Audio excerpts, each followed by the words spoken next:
सरिता के घर उमा नाम की औरत अपनी बेटी के साथ आती है रिश्ते की बात लिए। और उमा कहती है, बहन जी हम तो आ गए, आपका बेटा कहाँ है?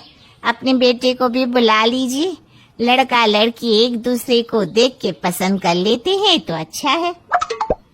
आप मेरे बेटे की चिंता मत कीजिए, मैं अपने बेटे की पसंद अच्छे से जानती हूँ।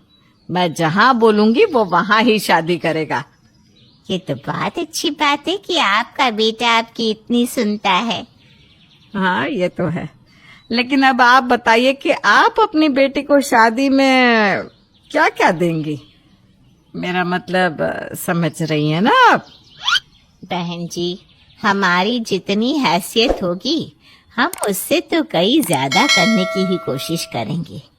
कहीं कोई कमी रह जाए तो माफ कर दीजिएगा, पर आप अपना भी बता दीजिए कि आपको शादी में क्या क्या चाहिए, हम भी वही सब लेकर चलेंगे ना।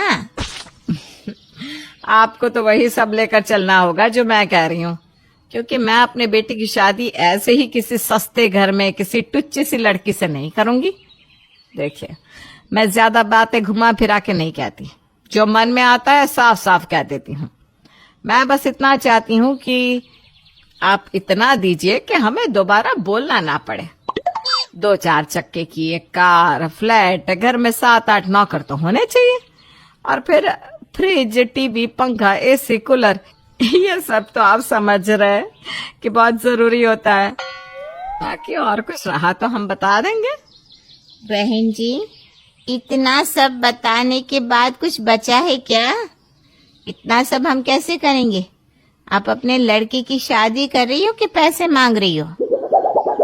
मैंने तो अपनी सारी शर्तें बता दी। अगर अब आपको अपनी बेटी की शादी करनी है तो मेरी शर्तों को मानना पड़ेगा, और अगर नहीं मान सकती तो दरवाजा अभी भी खुला है, जा सकती हैं आप। सरिता की बातें सुनकर उमा कुछ नहीं बोल पाती और वहां से अपनी बेटी को लेकर चली जाती है।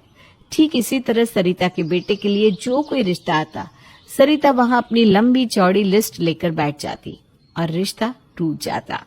ऐसे ही कई रिश्ते टूट चुके थे और अब तो कोई रिश्ता आ भी नहीं रहा था। ये सब देखकर सरिता का बेटा अनुज काफी परेशान हो जाता है, क्योंकि उसकी शादी नहीं हो रही थी अपनी माँ की वजह से। कुछ दिनों बाद अनुज अपने दोस्त हेमंत के घर जाता है।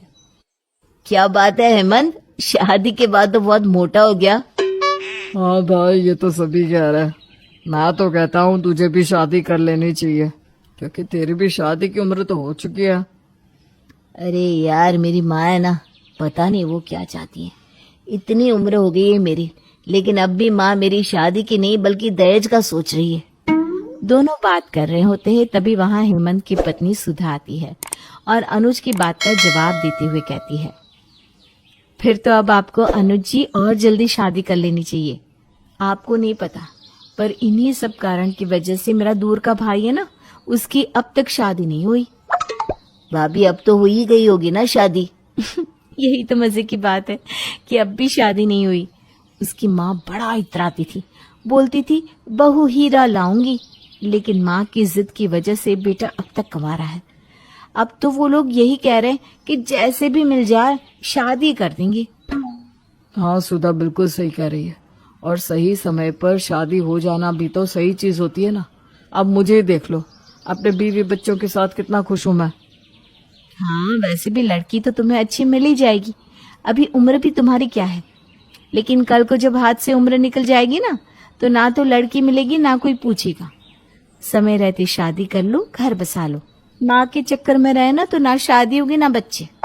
सुधा की बातों से अनुज काफी घबरा जाता है। तभी वहां सुधा और हेमंत का बच्चा आता है, जिसे हेमंत खिलाने लगता है।